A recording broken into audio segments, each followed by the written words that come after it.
Құрметті достар, қалдарыңыз қалай? Әлеуметтік желіде эфирге шықпағалы біраз болыпты. Қазір енді дәріханадан дәрі таппай сандалып, әйтеуір қолда барысымен бөлісіп, бір-біріне көмектесіп жатқан ел әбден ашынғаннан, сонда мына коронавируспен күресуге деп бөлінген миллиардтар қайда деп сұрау салуы өте орынды деп ойлаймын. Сіздерді қойып, журналистердің өзі нақты санын біле алмай миымыз ашып жүр.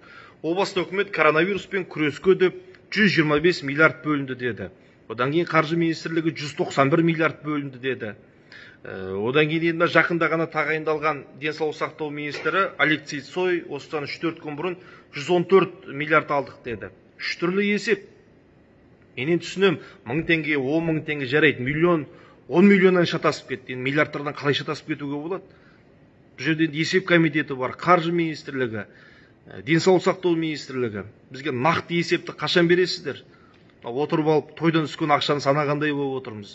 Одан кейін облыста уәде еткенсіздер, жұмыс жағдайында жүріп, медицина қызметкерлері коронавирус жұқтырып алса, 2 миллион теңге өтемақы беріледі деп. Бұл неге айтып отыр? Жекеге жазып жатқан дәрігерлер өте көп. Бір тиынды алмадық деп. Ашық айтуға қорқады, оларды түсінуге болады, ертең жұмыстан шығарып тастай ма деп. Еліміз бойынша 2000-ға жуық дәрігері бар, медбикесі бар, вирус жұқтырған. Бірақ солардың арасынан осы 2 миллион теңге алдым деген бірде-бір адамды естімедім.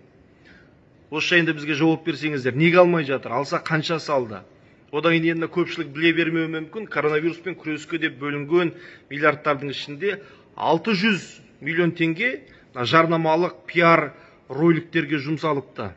Флешмоб ұйымдастырумен айналысатын компанияның есеп шотына аударылған, тендер арқылы ұтып алған, ол компанияның ар жағында кім тұрған тағы білмейміз. Бірақ енді дәл қазіргі қысылтаяң шақта осы пиар роликтер түсіруге, флешмоб ұйымдастыруға 200, 300, 400, 500 миллиондап жұмсау меніңше ақылға қонымсыз. Мүмкін келіспейтін шығарсыздар, бұл менің өз ойым.